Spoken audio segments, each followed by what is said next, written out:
So please engage with us after the lecture, and without further ado, I'd like to introduce Sydney Skybetter.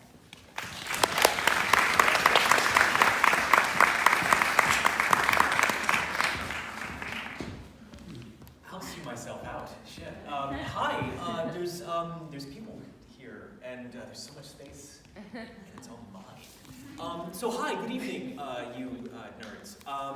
My name is Sydney Skybetter. Thank you, Hillary, so much for your kind introduction. And I just want to quickly shout out to Julie and the ODC team, and Hillary, the Museum of Dancing. Can we just take a second to give them a round of applause?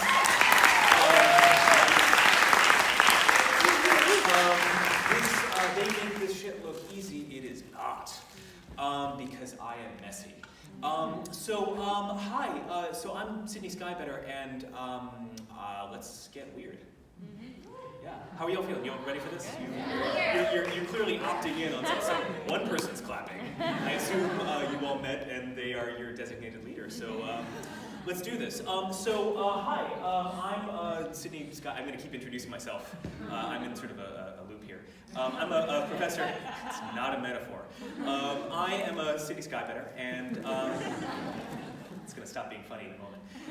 I'm a professor at Brown University. I teach choreography and emerging technologies with a soupçon of surveillance theory.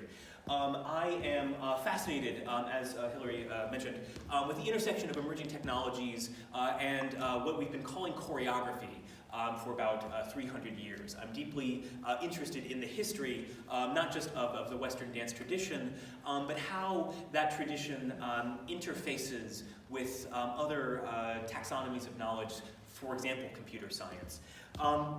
So let's go ahead and catch security fever, I guess. This is, by the way, from the NSA. We're going to be talking a little bit about them today. This was from a FOIA request from 2018. They had an internal promotional materials incentivizing security. This is my favorite. So that's like, that's me, I guess. This is what we're going to do today. I also want to kind of acknowledge, in the spirit of modern dance and bringing your body to work, I'm in the process of recovering from a cold that I blame my 2-year-old for. I'm currently high on a combination of Dayquil and espresso. So if I have a series of small strokes or start speaking French, that's what's going on. So I just wanted you to know in advance that that was a thing that was happening. This is our agenda for today. I want to start with giving it up for our robot overlords. In Rhode Island, where I live and work, the kind of local sort of grocery store chain thing in New England is called Stop and Shop. I'm sure you have equivalents here. I guess you call it Google. Yeah, same. Great. Okay. The other day I met Marty. This is Marty. His EULA is his mouth, which is also not a metaphor, I'm sure. I met Marty in the kind of the Boar's Head zone of Stop and Shop. I was totally fascinated by Marty. I've never seen a Marty before. It was a very jarring experience, as you might imagine. Marty is a product of a company called Badger Technologies, which is based, if I'm not mistaken, in Kentucky. Now, a couple months ago, Stop and Shop was kind of embroiled in a labor imbroglio. Their staff was trying to unionize, and as a fairly unsubtle anti-unionizing moment or move, Stop and Shop bought a bunch of Martys. Now Martys are pretty singularly useless, expensive devices. They are basically, it's like a go-kart packed with sensors, and the idea is that they detect spills. The idea here, this is a $30,000 go-kart with googly eyes, and the idea is that it has a map of the store that it's working within, and then it goes through a series of predetermined, deterministic rules to go through all the aisles or whatever and identify potential spills, right? Given the sensor array in the Marty, you would think the Marty would be able to be like, ah, yes, a spill. But no, it's actually, of course, more complicated than that. When Marty's sensory apparatus discovers what it thinks is a spill, and it thinks all kinds of crap is a spill, it takes a picture. So within this monstrosity is a series of cameras, and it takes pictures of potential spills. And then it beams those spills to the Philippines, where underpaid individuals, this is not, I wish I was making this shit up. I am not. It beams these surveillance pictures to the Philippines, where underpaid individuals determine if indeed a spill exists, I guess. And then if the individual in the Philippines decides, yes, actually there is a spill, a message gets pinged back to Marty, and then Marty pings the iPhone app of all of the Stop and Shop workers to notify them, the human beings, that there's a spill where Marty is. And so in this... Sure. Yeah, and so in this fashion, Marty is like a lot of emerging technologies that seem kind of auto-magical and seem to discover things and be capable of autonomy, when actually there's a tremendous amount of human labor, frequently offshore to human labor, that is rendered invisible. And we're going to just sort of put a pin in the brutal labor consequences of that for a moment. So Marty's not super great at his job. He's an expensive, not very good at his job robot. That was a sentence. I'm going to move on.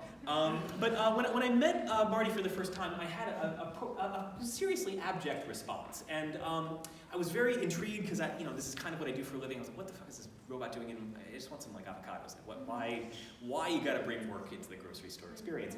And so I took a picture of Marty. And of course, this is Marty. But as I was taking this picture, my partner, who was with me at the time, was like, "Sydney, you're making a face." And I was like, "They're just taking a picture. I'm not making a face." And it turns out I was making a face. So this is a picture of me. This is my kind of like, what the fuck look, apparently. She was right, I was making a face. And I just want to just kind of zoom in. This is the...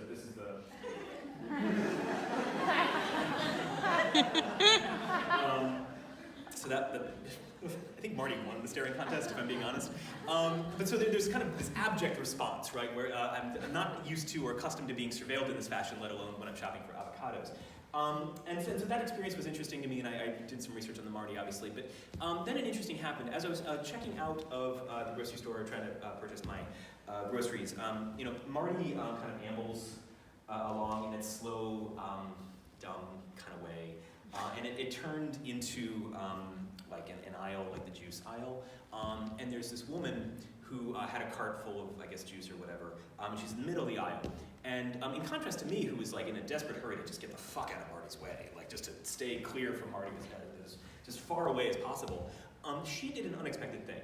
She stayed right in the middle of the aisle. And Marty did not grok that. Like, Marty could not understand what the hell was happening. So Marty, tried to like go through the rule game and like rotate at like 15-degree increments and like try to go around this lady who gave 0 fucks and was like not interested in like empathizing with Marty at all. And so like Marty's doing this thing and she's just standing here with her cart full of juice wondering when the shit this is gonna end. And so there's like a tension building here, I guess, and like theatrically very dramatic moment, and I'm just trying to check out before the conflagration happens. And then my 2-year-old, who's very interested in her world because she's young, she observes this monstrosity and starts doing like a kind of like robot dance around it, because she's, and then Marty is meanwhile still here like trying to get around this woman with giving the no fucks, right? So and Marty's sort of having a problem, and then all of a sudden there's this like 2-year-old like doing all this crap around her. And this has got to be like if Marty has a vision of hell, like this is probably like Marty's hell, right? And so understandably the woman with 0 fucks, like she just completely like runs out of patience and time. And she starts like ramming Marty with her cart. And then my 2-year-old, who's not one to miss out on a random act of violence, starts like kicking Marty. And then this continues for a moment, and I'm just like, oh, fuck, what the hell? And then I eventually like scoop up the 2-year-old. I don't want to pay for a $30,000 piece of crap like that. And eventually, Marty kind of figures it out, and the woman goes about her way. But this is when it really became crystal clear to me that the most common consequence of surveillance is violence. That is my preamble.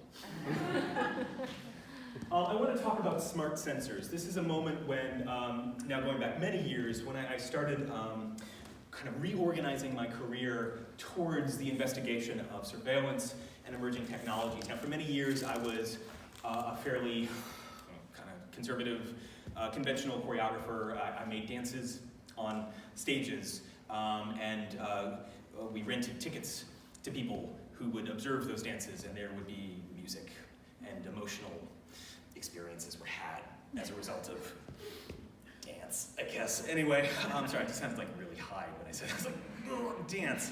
But there was a series of moments that really transformed how I thought about bodies and choreography specifically. Anybody here heard of the Nest smoke alarm? Nest? Yeah, great.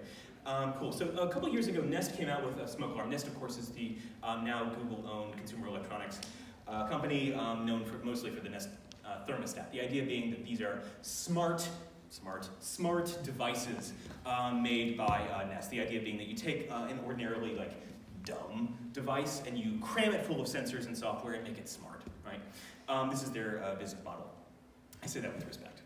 Anyway, Nest, the smoke alarm. So the idea here with the Nest smoke alarm was that you took, smoke alarms, which are not like a beloved device exactly. If you think of how smoke alarms have worked for centuries. I don't know. I don't have a degree in history. I don't really know anything about time. Anyway, smoke alarms have existed for millennia, right? And the way they've worked since forever is that you have a smoke alarm and you put it in just a ridiculously inaccessible place because you're not thinking very far in advance. And then you're cooking something smoky and there's not a fire, but nonetheless the smoke alarm goes off, and you have to get a chair, it's all this ringing, terrible noise. You have to get a chair, and you have to get on top of the chair, and then you can't reach the thing, so you try and stand on top of the back of the chair and jump to the thing, and you still can't get it, so you get a second chair, put the chair on top of the other chair, and then you're on top of this Rube Goldberg device, and then you get the smoke alarm, which is still blaring loudly, and then you just Marty the shit out of it. You just really clobber it until it disintegrates or whatever. And that's a user interface. It's not like a beloved user interface, but it is an effective one, right? And Nest, to their credit, thought that they could do better. And so what they did was they added a series of gestural sensors to the smoke alarm. So what they did was they packed the smoke alarm full of sensors such that the smoke alarm understood that there was a body in front of it, and that body had limbs and appendages, and then some of those limbs and appendages had hands, and those hands were capable of gesture. And so when you perform certain gestures in front of the smoke alarm, it would turn off. The idea being that if you're cooking something smoky and the smoke alarm goes off, you could just walk up to the smoke alarm and just be like, chill out, man. And then the smoke alarm would be like, oh yes, that's a gesture I recognize. And then it turns itself off. And everybody's cool, man. It's just really cool. So from a choreographic perspective, there's a lot of interesting things that are happening here, right? So the idea functionally is that this gesture has one and only one possible signification. Turn off, right? But as a choreographer, I look at this gesture, this turning off gesture, and I see a world of signifying possibility, depending on what comes before it, or after it. That gesture can be made to mean just about anything. So it wasn't a surprise then to me as a choreographer when it was revealed that this gesture, or this smart device, this smart smoke alarm, was fundamentally unable to distinguish between a gesture that meant, please turn off, and a gesture that said, I am literally on fire right now. This gesture sensing technology had to be turned off with the apologies of the then CEO of Nest. It has not, to this day, been restored. This, to me, was a wake-up call in terms of the possibilities for gesturally sensing, for body sensing technologies just go horrifically wrong. Nobody, right. He's still here. He never goes away, never sleeps. These choreographic devices, as they surveil our bodies, there are stakes involved here. And to my mind, these stakes are very much unexplored and not very well understood. The fact of the matter is that thankfully nobody died because of this choreographic interface packed into a gesture sensing smoke alarm that they could have. That there could have been a choreographic failure onto death was fascinating to me and revealed new stakes, and I reoriented my career accordingly to understand and explore that further. I want to talk about the body never lies. So a lot of my early training was with folks from the kind of Martha Graham genealogy, Martha Graham sort of situation. And I get a tattoo of that, like on my forehead. And one of the things that Martha Graham famously said, she's roughly paraphrasing Agnes de Ville, the body never lies, movement never lies. The idea here being, and this is a sort of a convenient theatrical device for Martha Graham, is that the bodies on stage performing her theatrical repertory were having such a profound moment of emotional catharsis. There's a lot of Jung involved, I guess, that those bodies are reanimating, re-experiencing, and deeply feeling the emotions that they are portraying, right? So there's a kind of collapse of performance and personal experience. The body never lies. But this notion actually has long-standing dance historical roots. So this is a lithograph of the Ballet Comique de Lorraine. This is one of the first French ballets in the Western tradition. And I wanted to observe a few things about it. First, that spectatorship looks very different from proscenial dance that we understand today. Right? So there's no kind of proscenial thrust where the observers are kind of back and you're looking up and out at a thing. Spectatorship here is profoundly multi-dimensional. It's matricide. And there's a lot, in particular, of people looking down at the action. Now, ballet de cour, this is to say courtly ballet, as it existed in French in the 16th, 17th century, was largely constituted of figured dancing, as in dancing in figures. Now, the way this worked, you have to imagine sort of the costuming conventions at this time. So again, this is like 17th century France, right? So there's like panniers on top of panniers on top of panniers.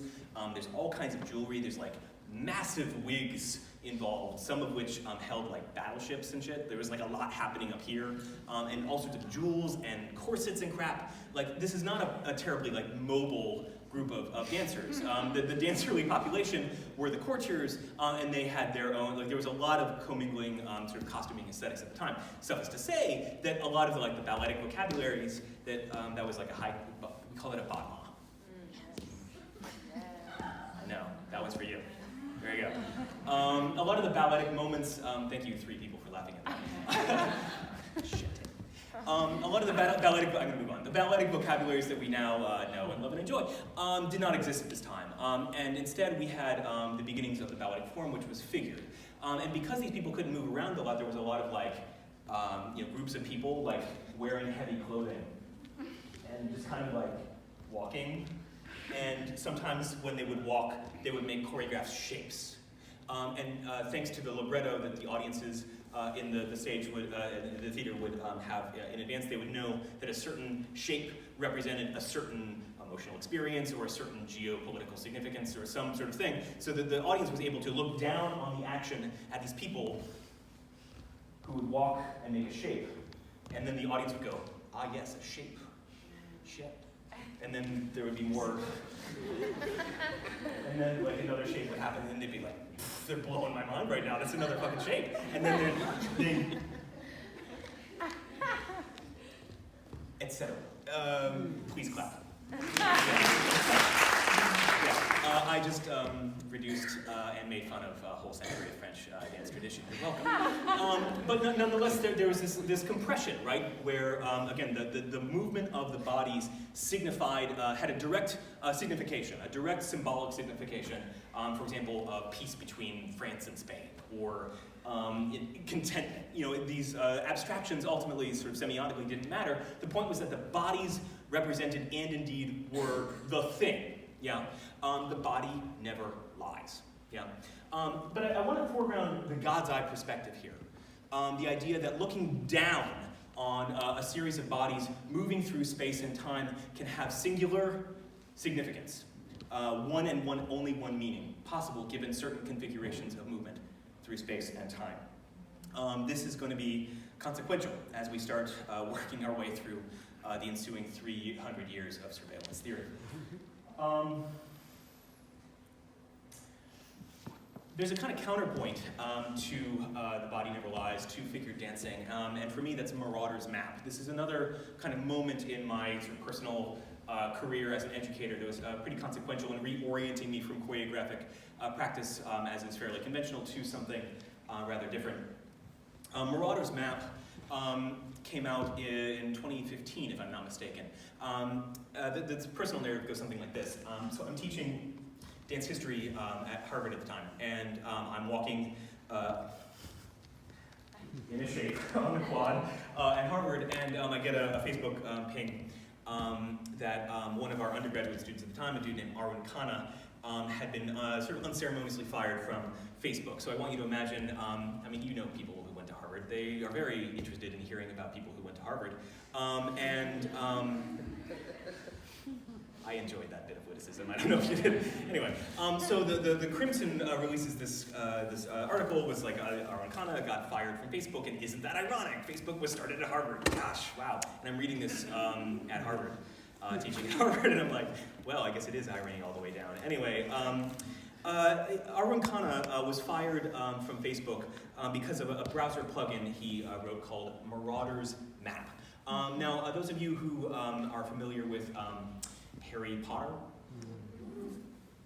Okay, there was like a lot of like groaning and one person leaving. I understand completely. Marauder's Map is it's in the Harry Potter's verse.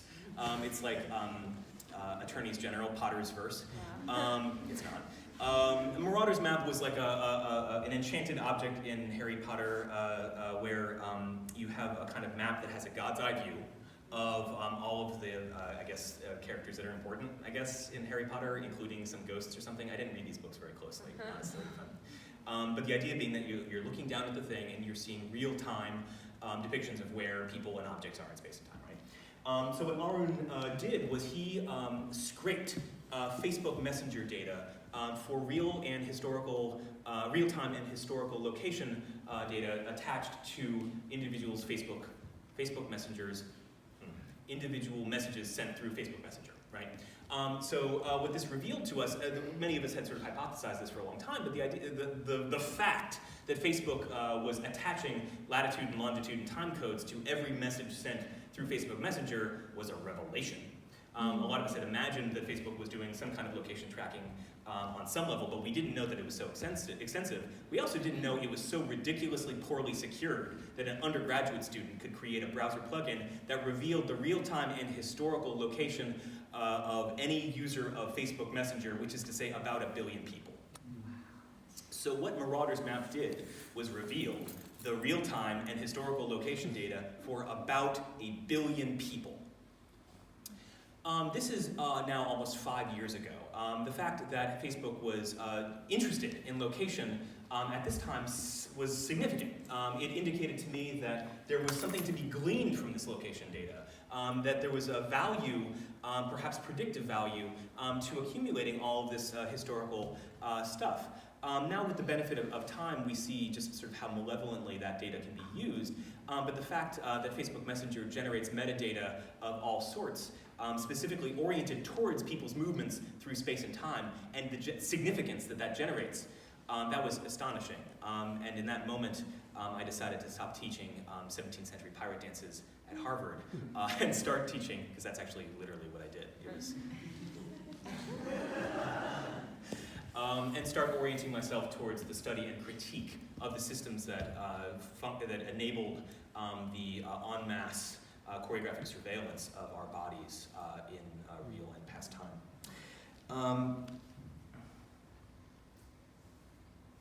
I want to talk to you a little bit, there's a little bit of dance theory here that I want to take a moment to sort of explicate here.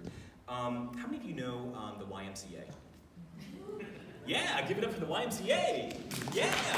Can I have, please, a volunteer to demonstrate for me the YMCA? Yeah. How does this work? How does it go? Like sing it too? Oh! Dancer's choice. Oh, okay. Said I come to play at the stay? It's fun to stay. It's fun to stay at the YMCA. It's fun to stay at the YMCA.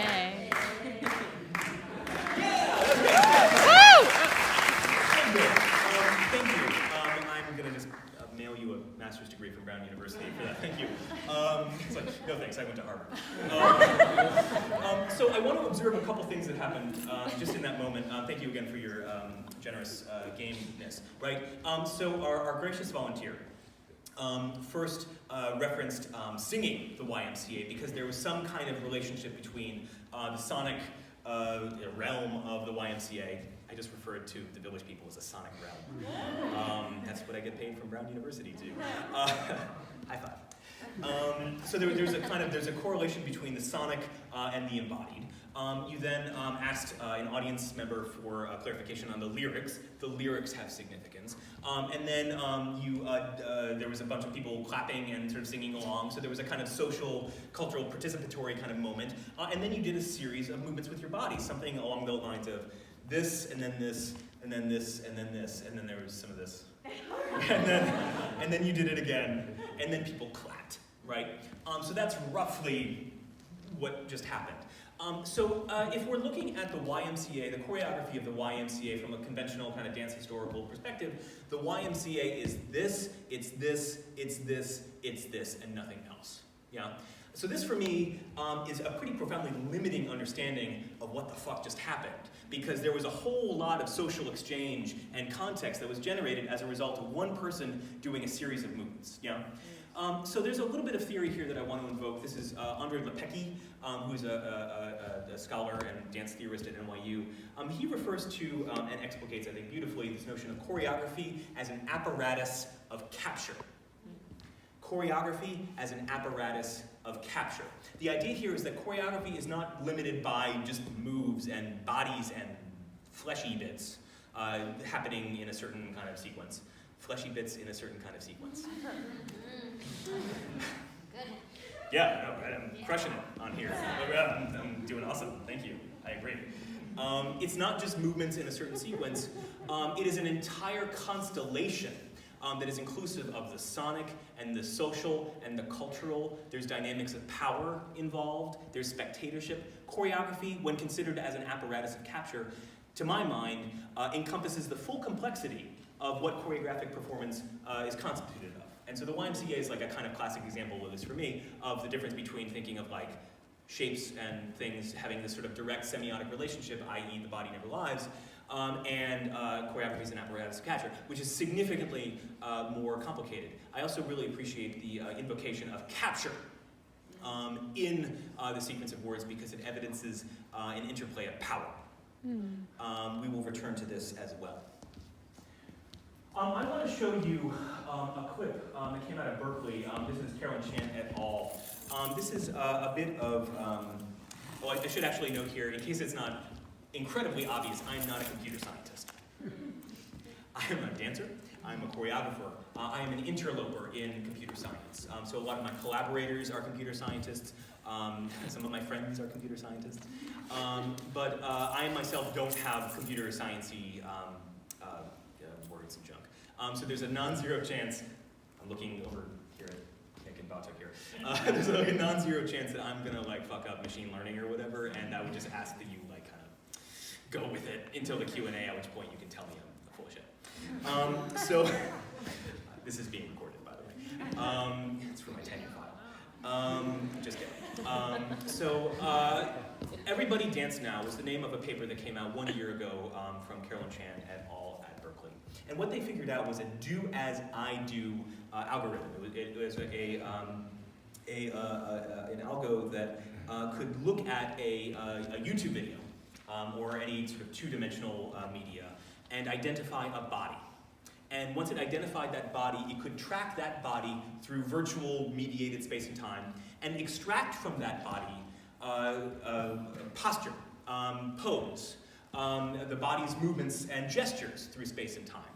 Having extrapolated that choreography, that movement and motion data from an arbitrary avatar, it could then apply that choreography to any other media virtual body, right?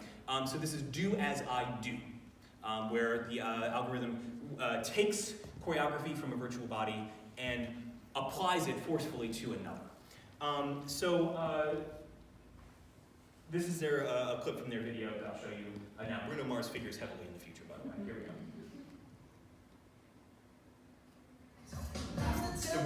Mars here. The video of Bruno Mars's virtual body is the source, and these are 4 graduate students who, by way of the detected sequence of poses, the choreography here can be made to move a la Bruno Mars. Do as I do. They're kind of crushing it right now, right?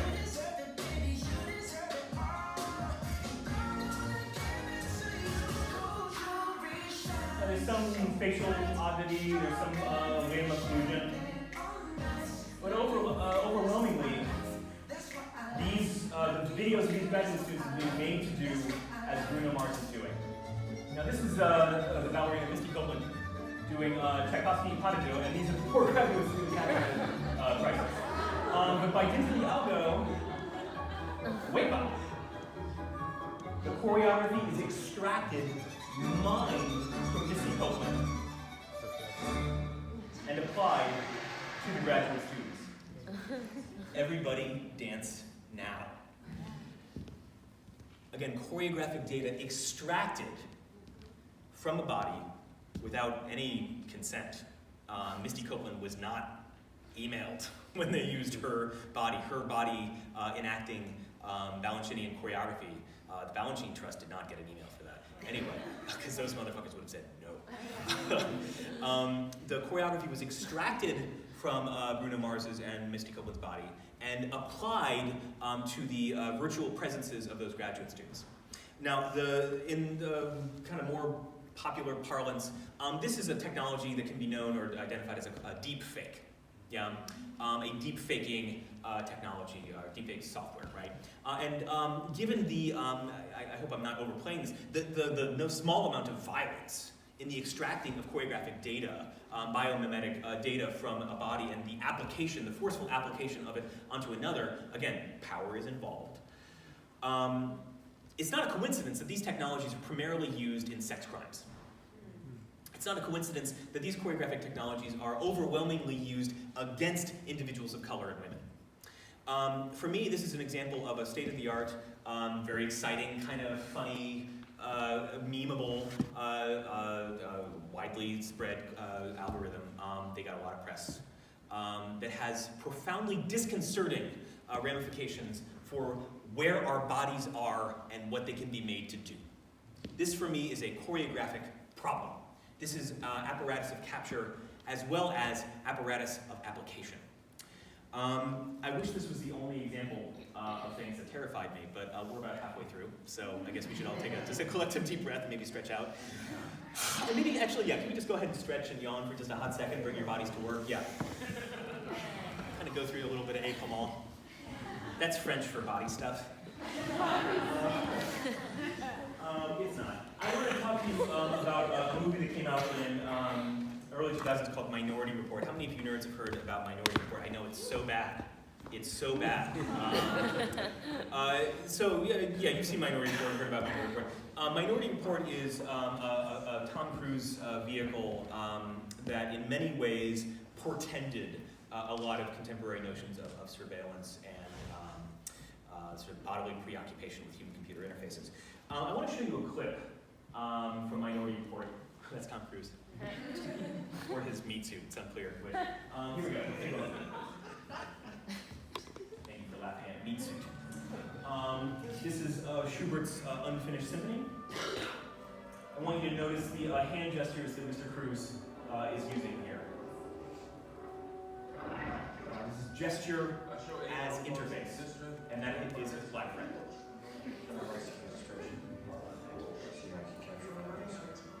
This is Tom Cruise as master of the interface, using a series of repetitious but non-repeating gestures to solve crime, but future crime.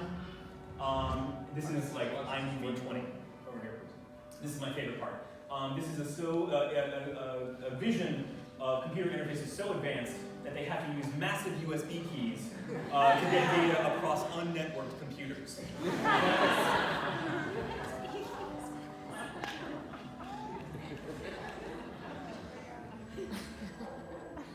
Okay, notice the specific gestural lexicon and the way that there is a one-for-one signifying between the intention of the gesture and the action in the screen.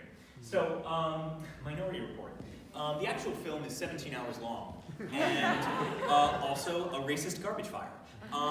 So instead of showing you the entire film, I'm showing you 1 minute, and you'll kind of get the idea.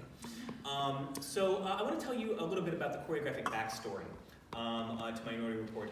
Minority Report is, of course, a Steven Spielberg thing,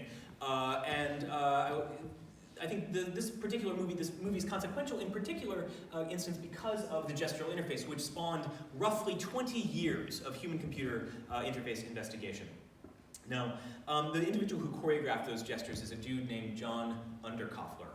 He was a graduate student at MIT in the 90s and was working around the Media Lab when he was hired by Steven Spielberg. What Underkoffler was doing at MIT was experimenting with some emerging technologies of human-computer interfacing that were predicated on gesture.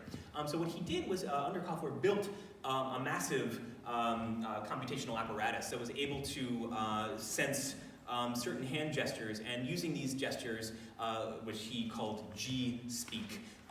The G, I believe, is for gesture, or maybe for Gangnam Style, a little unclear. In any event, he used G-speak to interface with this computer computational system, and Steven Spielberg hired Underkoffler to kind of imagine what G-speak could be in the speculative dystopic future of Minority Report. So this was an extant choreographic technology that, with the benefit of some Hollywood, whiz-bang magic, was rendered roughly as you saw up here, and animated by the Tom Cruise meat suit situation. This was the most, overwhelmingly, the most sort of meme-ified scene from Minority Report. He was like in Family Guy, he was in The Simpsons, it was all over the place, right? Underkoffler, on the basis of the popular success of not only Minority Report, which was indeed a blockbuster, but of the way that this interface and this way of using the body to signify and engage with a computational system, this captured the imagination of a lot of nerds. Underkoffler was then hired, I mean nerds largely in the non-pejorative sense, in case that wasn't clear, as I called all of you nerds. I stand by that. You're all here on a Monday night listening to my ass, so nerds.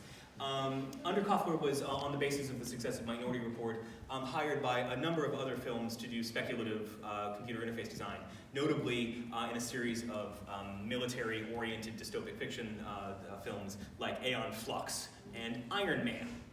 So if you're familiar with the holographic interface modalities of Tony Stark, who builds missiles and shit with Alfred, I guess, with all of the holography and the things where he's like trying on shit and doing gestures to like do the whatever, that's John Underkoffler. So John Underkoffler, through this choreographic lexicon and when combined with ideas of holography, kind of invented a category of speculative future, that has had massive world-building effects over the last 20 years.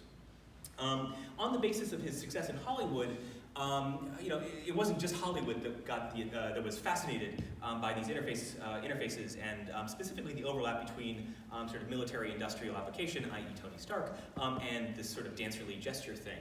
It also got the attention of Raytheon Missile Systems, which is based just down the street from me in Massachusetts. And Underkoffler was hired to do speculative interface and holographic work for Raytheon, the military-industrial contractor. And so I just want to share, this is a quote from Kendall Loomis. This is the guy who manages the quote, Immersive Design Center, which is a rather anodyne way of saying the place where they build missiles. This is the guy who runs that. He says, quote, a lot of our engineers joke that Tony Stark, Iron Man, wished he had this lab. We joke often that this is the lab where Hollywood and PlayStation meet missiles. So that was a joke, so you should please laugh. Yeah. So in this instance, the gestural vocabulary, the choreographic intentionality behind a speculative human-computer, a real and then fake human-computer interface became real again, and now Raytheon owns it. But that's not even, I'm not even done with this particular choreographic history, because John Underkoffler, who's a delightful guy, ironically enough, despite his work, I guess. Are we still recording? Okay, if any of you know John, just keep it with us. He started a company based in LA called Oblong Industries. This is, I think, a bit of a nod to Stark Industries. Oblong Industries. And what Underkoffler does with Oblong Industries is he makes collaborative software and hardware. Software and hardware that you can use to collaborate with people distributed across the world. Where you can use his software and hardware to imagine or image massive data sets and interact with them transnationally, using, not coincidentally, a surveillance computational apparatus and a wand that responds to certain kinds of gesture. It should be noted, though, that one of the two of the biggest consumers of Underkoffler's technology are the Department of Defense and Saudi Aramco, the Saudi state-owned energy company.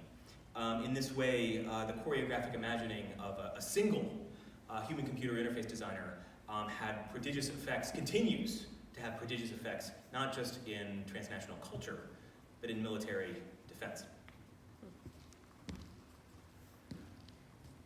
I want to segue to talk about state defense for a moment. I want to tell you a little bit about Gorgon stare. Now, the Gorgons, of course, were these Homeric, classical Grecian and Roman monstrosities. The Gorgons, well, the most famous, the Gorgon that everybody had the baseball card of, I guess, was Medusa, right? So Medusa was a Gorgon, and she had such a powerful gaze that if you were to glance upon Medusa, and if she were to see you in the eyes, you would immediately petrify and turn to stone. Yeah. So again, we're invoking metaphors of sight and of such power that you would be immediately immobilized with her penetrating gaze.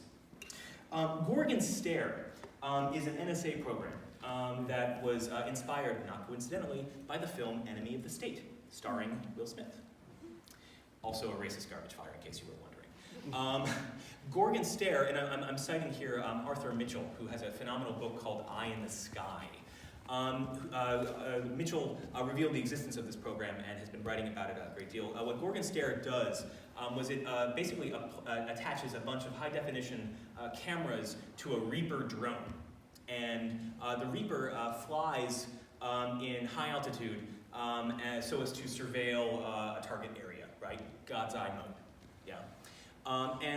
What the Reaper does is, on one hand, if you tell the Reaper to follow a certain, or to surveil a particular object or individual, it can do that. You can point and click and tell it to follow this particular car or Jeep or whatever, and Gorgon Stare will follow that Jeep across time to generate patterns that can then be interpreted by NSA wonks.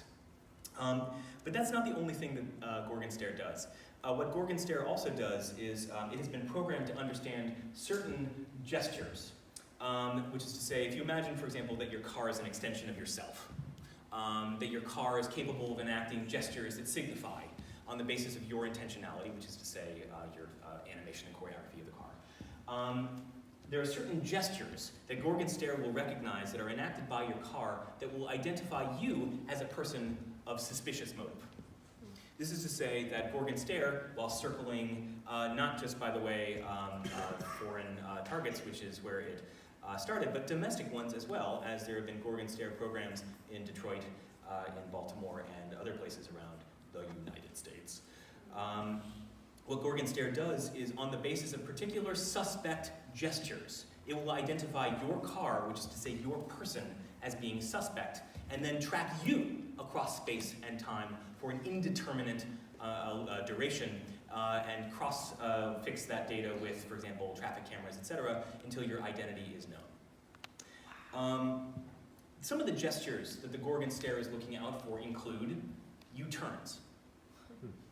A seemingly sudden U-turn can be understood as a gesture of suspicion, and that entitles you and your car to be tracked indefinitely by an NSA surveillance drone. Also, if you're driving and there's another car and you switch pole positions with another car across a certain duration, that too is a suspicious gesture, and now both of your cars will be tracked by Gorgon Stare. Now this has invoked a lot of questions within my team at Brown, invoking, it makes me wonder, like, well, if a U-turn is a gesture, then when is a series of turns that happens over time not a U-turn? Or when, if there's a series of cars that change place over time, how can that sequence be manipulated in such a way as to still have the same effect, but not be legible to the eye in the sky. This is to say, potentially, that for every surveillant choreography, perhaps there is an anti-choreography. Perhaps there are not choreographies for every choreography. This is to say that maybe there's a way to choreograph against some of the surveillant entities that we are now finding ourselves enmeshed within. But this ultimately is another example of an understanding of choreographics that says a gesture can have one and only one possible signification: suspicion.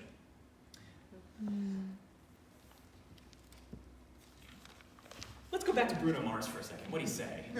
So I'm going to show you a clip of a video, a massively circulated video that came out of Boston Dynamics, which is another military industrial robotics company that is also just down the street from me. I should move. And then it also invokes Bruno Mars because Bruno Mars is the future. So let's take a look at this clip. We're gonna show smooth and fresh just get too hot, hot damn. Call police in the fire, man. Hot damn. They're dragging on retirement. What is your robot dancing, y'all? Say my name, you know who I am. Too hard, hot damn. Girls hit you, hallelujah. Girls hit you, hallelujah. Girls hit you, hallelujah. 'Cause I'm tempo, gon' give it to you. 'Cause I'm tempo, gon' give it to you. Little baby. Okay. And then you can stop that. Okay, good. Oh, okay. So that's the robot butt. And that's the robot looking at you, looking at its butt. We're moving on. Okay. And we're gonna walk off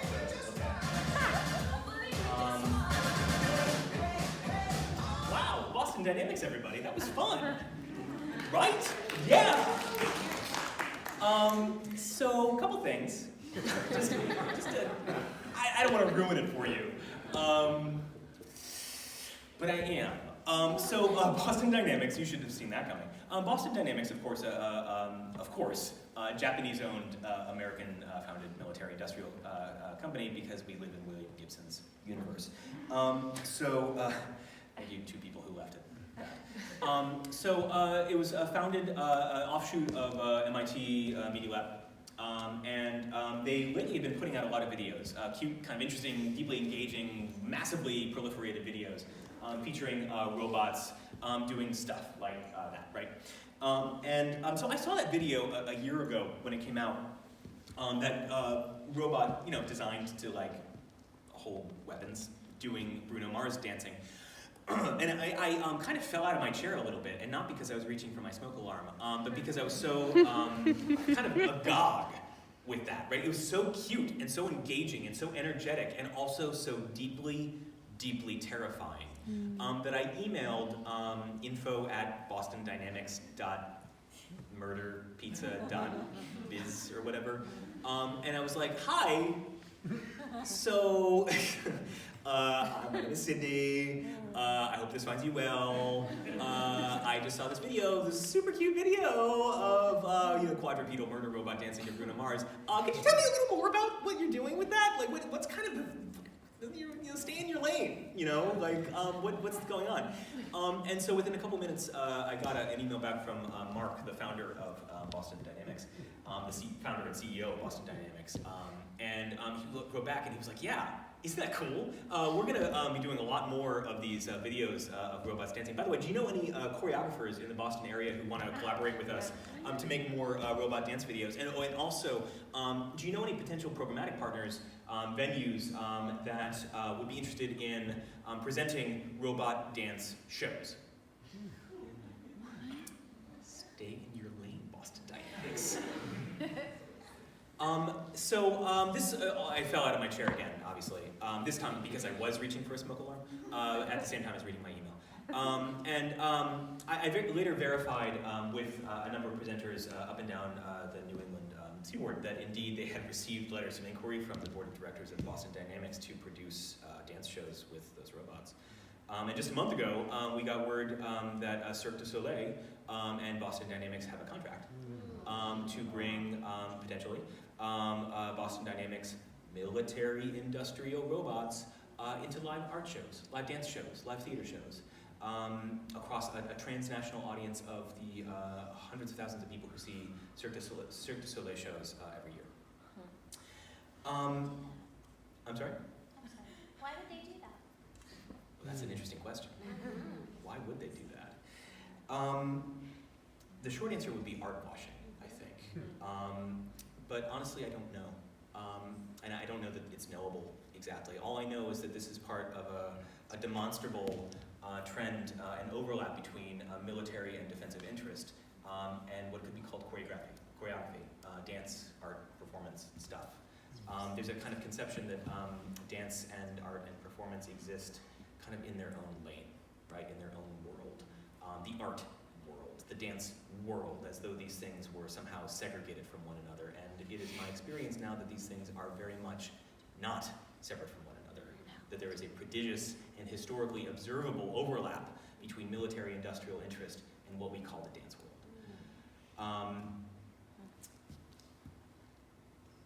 I don't have a critical vocabulary, really, to understand military industrial dance robots. I don't have the words, right? I don't have, like, this is not my dance history. Like, I have an MFA in dance performance. Like, I don't have the, like, I don't know how to deal with this crap. I have no idea how to deal with this crap. All of these examples, they can be constellated relative to one another, but functionally, as a choreographer, I am not personally well situated to deal with this kind of nonsense. Like, I don't know how to deal with it. I don't know what to do with it. And this has, for me, deeply unmoored my choreographic practice. I don't know how to make dances anymore. I don't know how to do anything except continue to explore and explicate this terrifying tinfoil hat crap. But thankfully, there are people in that terror trench with me. Thankfully, there are other individuals who are similarly concerned with the overlap between emerging technologies and the body. There are individuals who are working not just in human-computer interfaces or computational systems, but across critical race theory, across the academy, across industry. Thank you.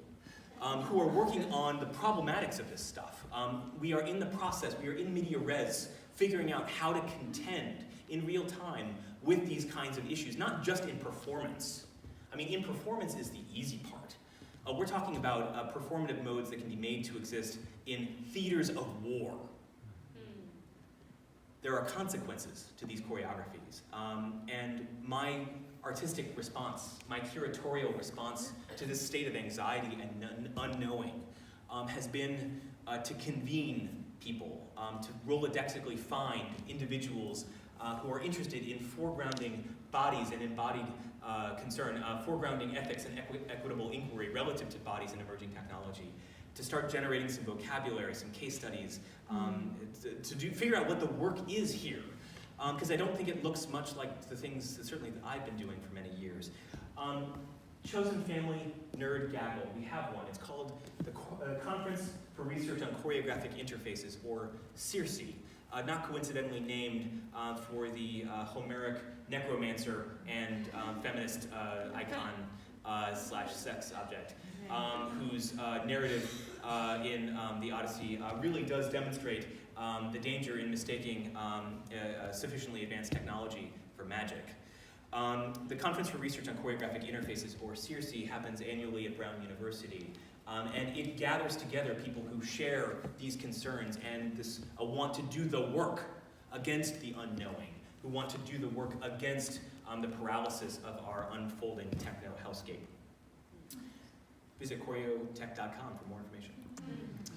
All to say that the work of convening is, I think, a necessary lever here. It's a necessary musculature that is my choreographic response to our unfolding techno-future. There will be a room. I want to show you a portrait in a fashion. That's me, and that's my Subaru.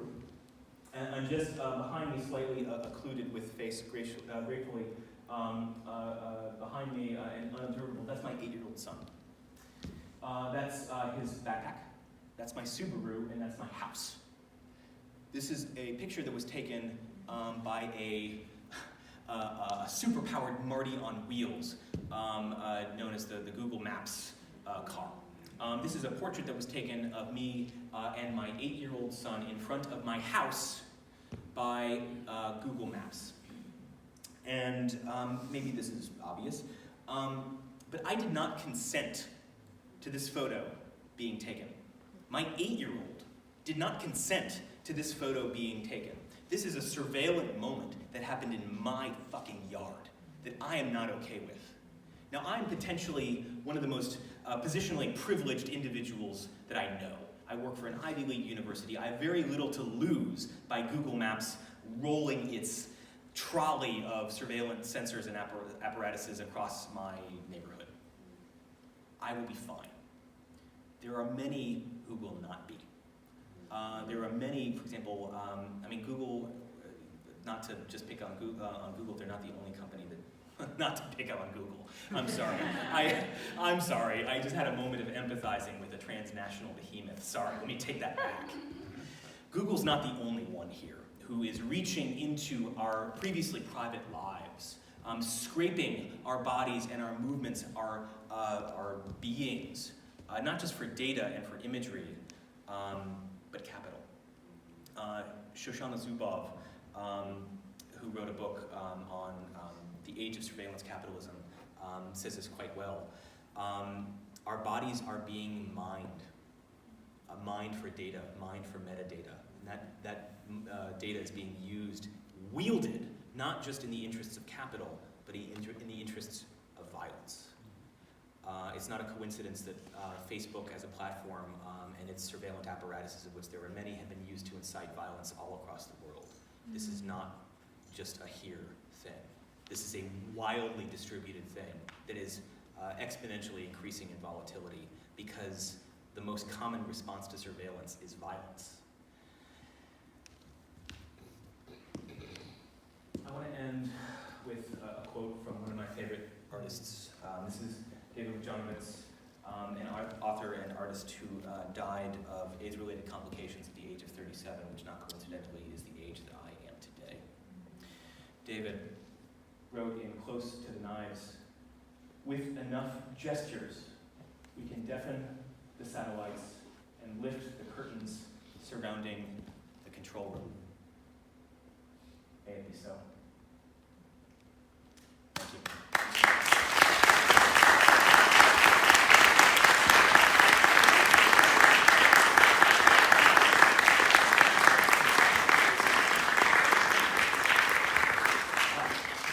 Where's my tinfoil? That's a lot of moving and dancing for a person with a cold. Yeah, right. We're now going to open up for about 5 to however many minutes for some Q&A. So if you have questions about all of the amazing amount of information that just came to the surface, we invite you to come down and ask that question. We'll also be transitioning in a moment to a design thinking process where we would like your feedback. Some of this takes a while to process, so we'd like your feedback in the lobby. Our dear friend Clark Kellogg. Clark, can you raise your hand? Are you around? Here I am. There he is. There he is. Clark, do you mind coming down? Welcome, Clark. Yeah.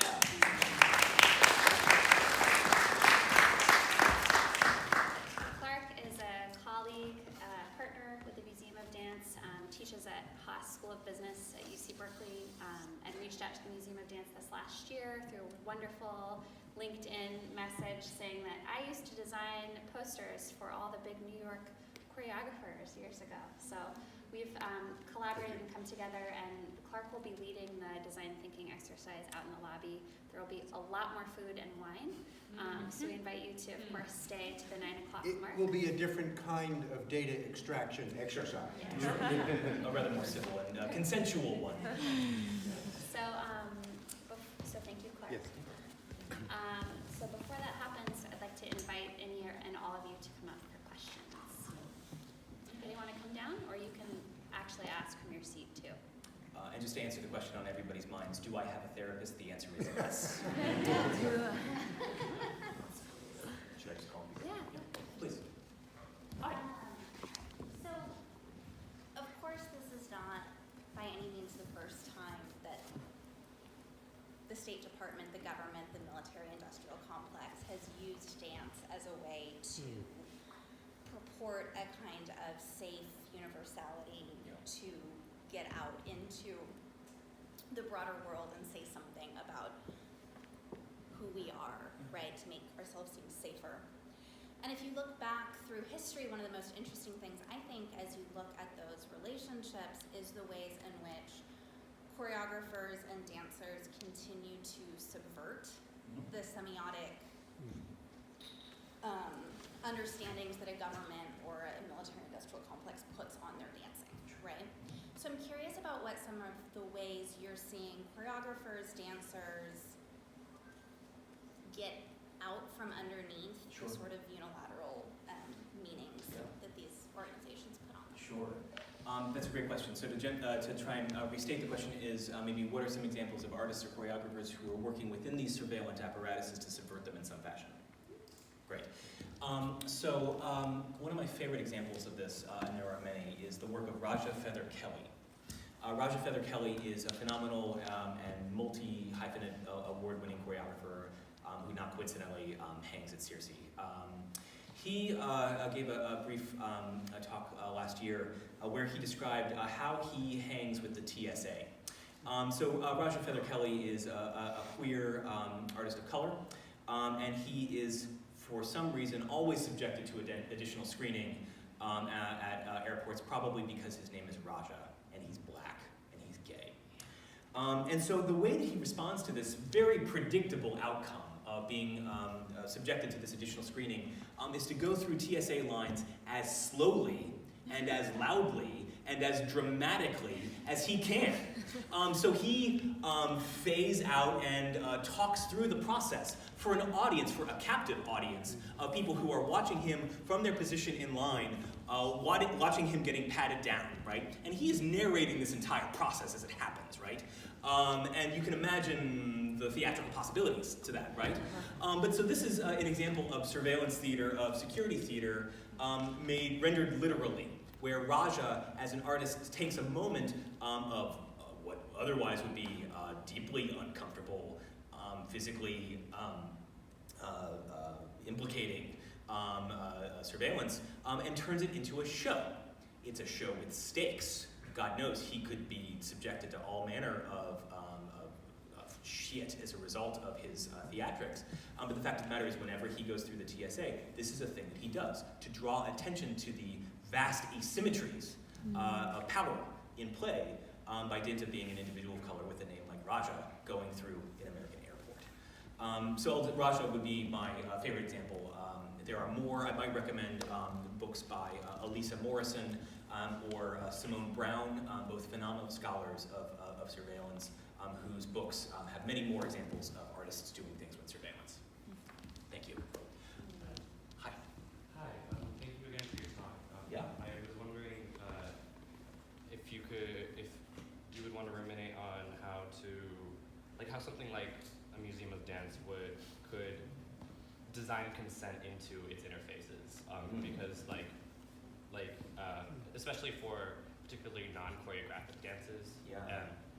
One thing I'm thinking about is in one of the traditions that I practice, there is such thing as you dance with what's called a malong.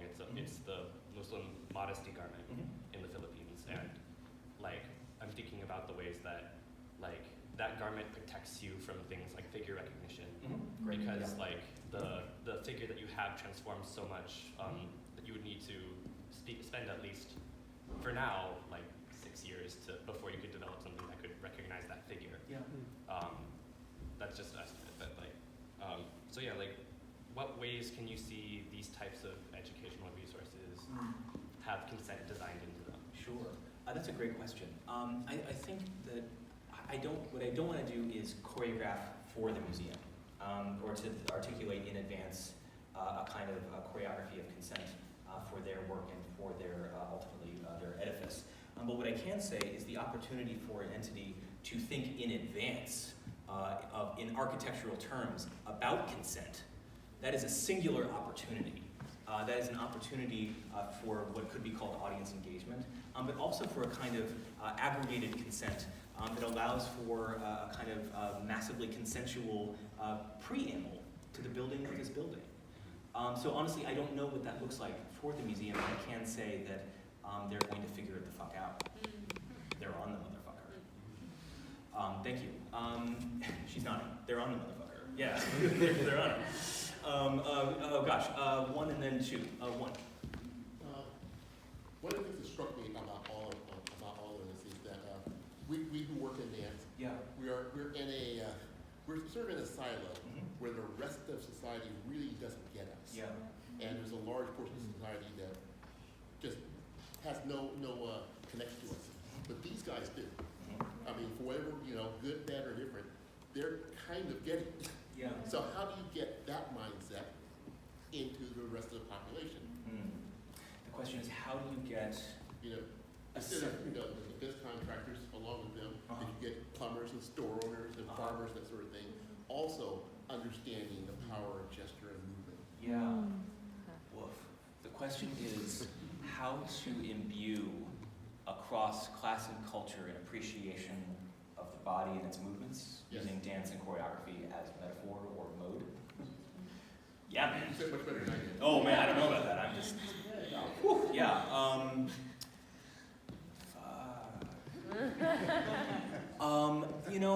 That's a good question. I don't know that I have an adequate answer for the power and solemnity of the question.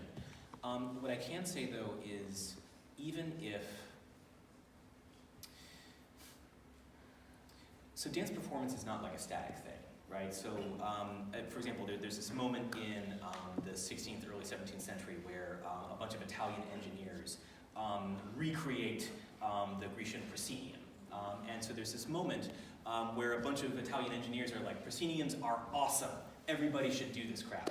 And they succeed in building proscenium stages, which is to say elevated and thrust out stages across a bunch of French palaces and places of performance. And it takes 100 years for the proscenium stage to become the de facto place where dance performance occurs.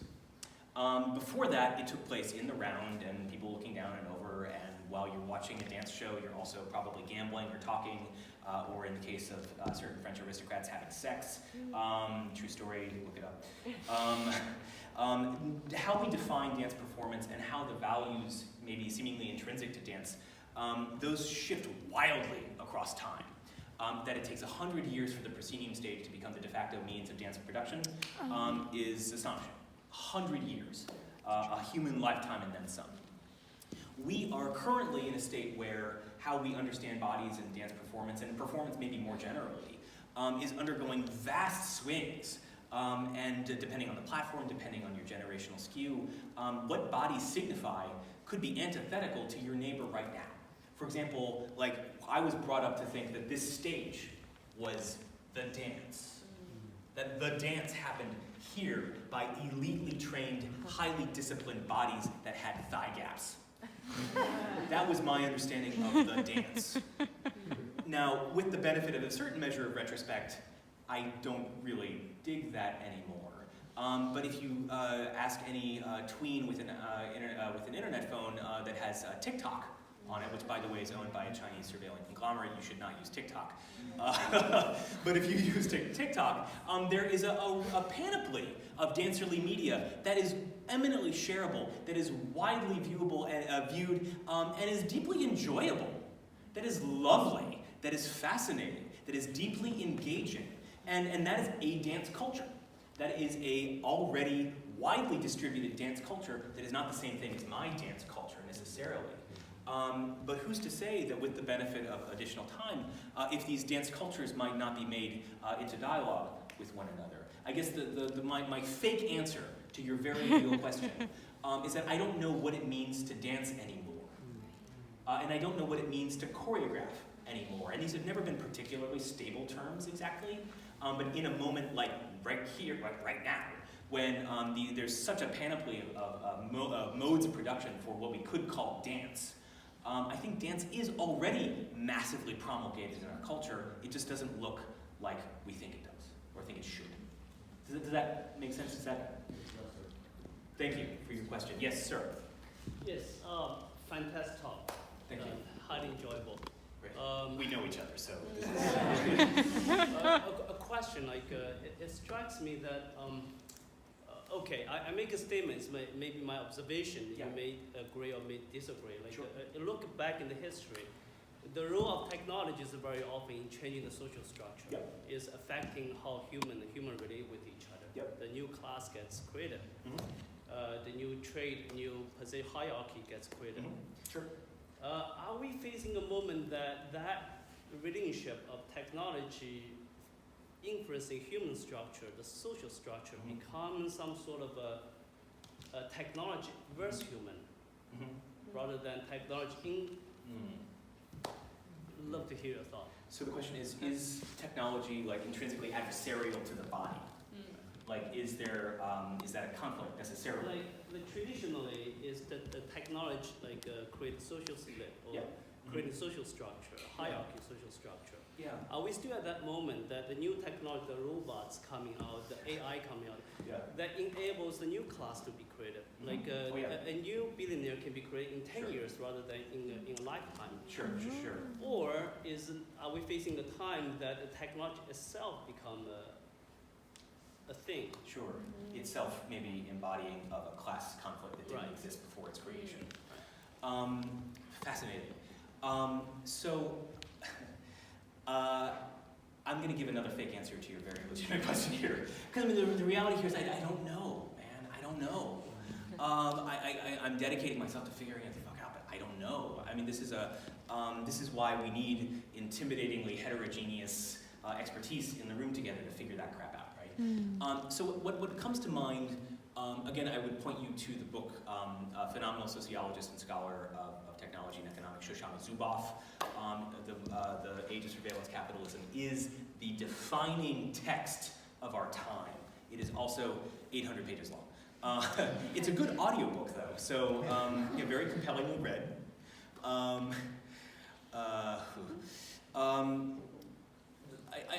not only do I think that the technology seems to be manufacturing more swift and violent class conflict, which I think has been abundantly demonstrated elsewhere. I think we are fast approaching a time when we literally live in different worlds than one another, where the class conflict and class difference is embodied not just in what we own, but what we see. So an example of this would be, for example, the promulgation of augmented reality technologies, right? Which to date have been fairly obscure. Think Google Glass, glass holes. Like, this was a technology that was widely derided when it came out, and with good fucking reason. But the idea was that you would be able to see in your own kind of embedded thing, your own reality, augmented by the pixels, right? So the idea is like you see what you see through your ocular sensorium, but that sense is augmented by digital content, right? In a couple years, Apple is going to be coming out with glasses that do the augmented reality thing. And because it's Apple, they're going to be like sexy glasses or whatever. And they're going to be, they made us all buy watches. I mean, that's the greatest trick the devil ever sold, we made watches sexy. Okay, it's not the 18th century, but sure. Apple's going to be selling these devices that cost thousands of dollars and that allow you to project, to augment your reality with any number of untold digital phenomena that are viewable exclusively by you. Now, if you can afford a $2,000 pair of glasses, you are going to be literally living in your own fucking world. Because wherever you go, you're going to see whatever you want to see. I mean, I'm exaggerating only slightly. It's not going to be quite so dystopic initially, right? But you can see in the platform itself, which is now your glasses, which is already kind of a cyborg moment, right? But at the glasses, you are going to be able to see differently than those who cannot afford the glasses. And for me, this is not the first technology that's done this, right? But we're getting more literal. We seem to be trending on an asymptote of really being literal with our class conflict. And so my concern is not just that the robots are going to take our jobs. I mean, for example, autonomous vehicles, like when autonomous trucks are more, hopefully, fucking safe. But when they are effectively within our economy, that's something like That's hundreds of thousands of jobs. That's an entire transnational economic apparatus that has been designed around the idea that people have to drive machines. And when that goes away, it's gas stations that close, it's small towns that foreclose. It's not just truck drivers who lose their jobs here. I think that we are on the brink of a number of technologies exacerbating this class question that you're asking here. I don't know how to address it, but I want to fucking talk about it. And I want to talk about it now. Maybe one more question. Okay, And great. then we can take more questions in the lobby. Great. So one more question, and I won't make it a novella in response, please. This is a comment that'll roll into a question. Yeah.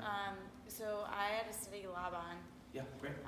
for my degree, and we learned how, like, his notation, Yeah. these little tick marks that meant all this different movement patterns were then read by the military as a form of mass military movement, which it was not. It was simply him trying to create a science or a language around his artistic expression. Sure.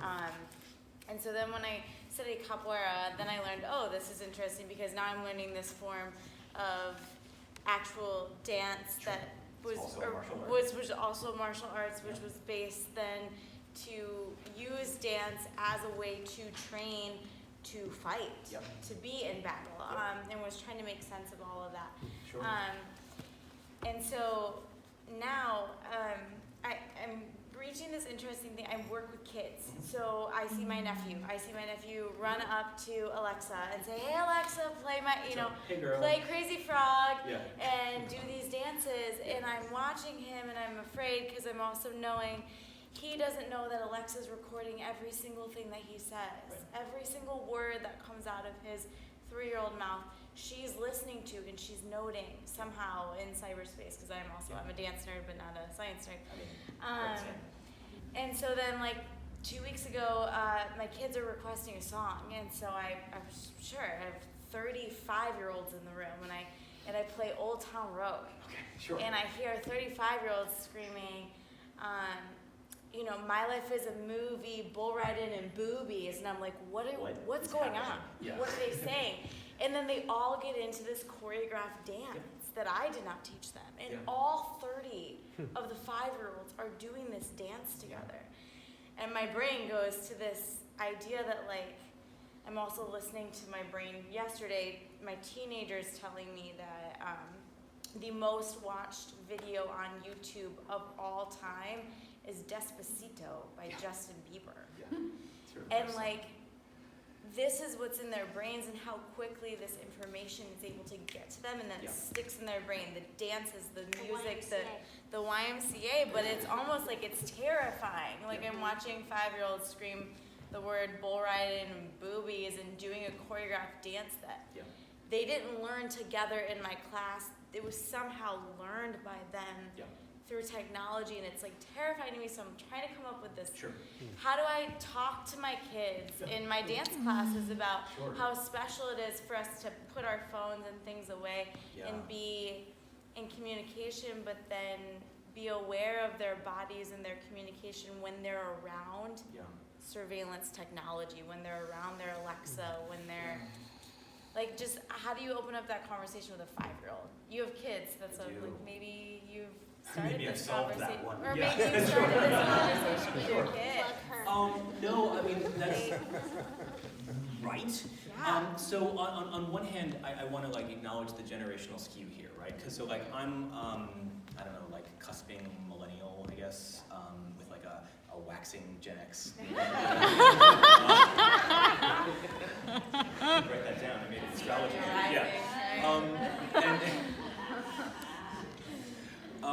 And so for me, technology is the internet, and because I forget the line is technology is anything that you weren't that wasn't around when you were born, right? I'm quoting someone, I don't remember who. Technology is whatever is around that you weren't wasn't there when you were born. So, like, I was like, I watched MTV and had VHS cassette tapes, and for me everything else is like avant-garde. When YouTube came out and people, this would have been 2004 or whatever, like when all of a sudden like dance competition, the TV shows are coming out and they're streaming on YouTube, I'm like, y'all are doing it wrong. You watch it on TV, and if you can't catch it, you TiVo it with the bleep bloop. And then my students increasingly are like, what is a bleep bloop? And I'm like, you TiVo it, and they're like, I don't understand your words. This is on one hand, like this is just my experience of generational shift, but like my parents got in trouble for watching the Beatles on TV. And TV was itself a technology of mass distribution that was intensely disruptive to culture and that caused a great deal of anxiety across people who learned about culture through radio. And I mean, there's all of these moments, and you can read this in the literature and in the history of like, Kant getting mad because of newspapers because people aren't saying their prayers at breakfast. Like this is a deeply historical thing where every disruptive technology has these cultural reverberations. So all to say, like, I don't know quite what to say to a 5-year-old exactly. All I know is that my parents didn't know what to tell me about YouTube, and that we shouldn't feel bad about that exactly. Like, the kids will be okay. But what's different, though, and what I think the anxious kernel that you're asking, I think, is that the asymmetries in power have never been quite so prodigious, right? So, like, when I was coming up, there was, like, 13 television stations or whatever, right? And public access was public access. But what Alexa does is, as you rightfully say, it sucks up data into a kind of asymmetric black box vortex that is non-consensual and that we don't fully understand. That is different. That is not the same thing as television, right? And it's archived. And is archived indefinitely forever. It is impossible to delete those recordings, but they can be subpoenaed. I love the facial expressions you're making when I say things that I think are important. Never stop. I mean, on one hand, there's a history here, but there's a limit to what it can say to guide us. I think this is one of the reasons, again, why convening is so consequential, why shared action and organization is so consequential. This is why we should all be studying what the fuck is happening in Chile right now. This is why we should be very attentive to seemingly foreign originating warfare. This is why the asymmetrics in our technology should be of consequence, and that we should be talking about it here and now. Because the stuff isn't just exported. We import the shit too. My last example of this before I'll shut the fuck up, I promise. Chinese social credit scoring, right? So this has been subject to a great deal of fairly orientalizing over there in China. They do this thing where if you jaywalk, your social credit score gets docked. And if your social credit score gets docked a certain number of times with a certain point tally or whatever, then like you can't leave the country. You can't buy a train ticket. You can't get a bus ticket, etc. And this is true. The fact of the matter is that if you disobey the surveillance architecture of certain Chinese states, there will be a surveillance algorithmic apparatus that indeed docks a highly consequential social credit score that will, after a certain point, stop you from leaving the country or receiving loans or etc. This is true. This is true. However, it would be a mistake to mistake this as a Chinese phenomena, as the Chinese state buys technology from the United States. Also, we have credit scores here too, and they're not so dissimilar from the Chinese variant. There's a great deal of fear, rightfully so, in the algorithmic skew of these scores, but I don't understand my credit score myself. Like I don't know how to have a good credit, like I have one, a good credit score, I guess, thankfully. I mean, you saw my Subaru. I'm fine, right?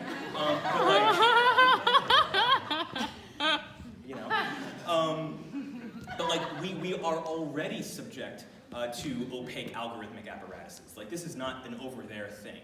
It would be an orientalizing mistake to think that it's just a China thing, or it's just like an Asia thing. We are there, here and now. These asymmetries are perceptual, they're not actual. This is why the organizing is important. This is why meeting here is important. This is why going to the eventual Museum of Dance is important. On that note, we have to wrap up. Let's go out into the foyer. Let's have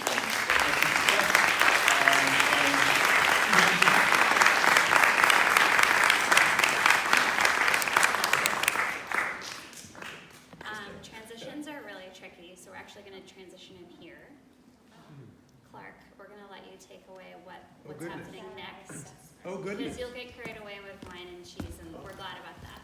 Okay.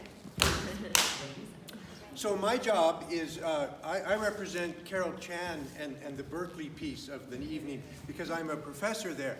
And lest you think I'm just another old white man with power that teaches at a business school, you're right. I am all those things. But here's this funny part of the secret sauce. I teach about innovation, creativity, and design to MBAs. And they're just as weird as you are. So we're in good company. I know the turf of this kind of people. What Hillary has asked me to do tonight is to, you mentioned the words design thinking, which is always a frightening description of conversation. But on behalf of the founding of the Museum of Dance, we would like to have conversations in the lobby about what you think about the Museum of Dance, and more importantly, what inspires you about the idea, both in combination with what Sydney has said and also in combination with your own sense of what the museum might become, and learn from you about your passions, your insights, and what you can imagine that future state could be. And then I'm going to ask you what the hell you want to do about that. And we'll do all of that in the context of having food, alcohol, and this conversation. So I figure I have the most difficult job of all, is to keep you from alcohol, food, and leaving. So let's go do that and take care of business.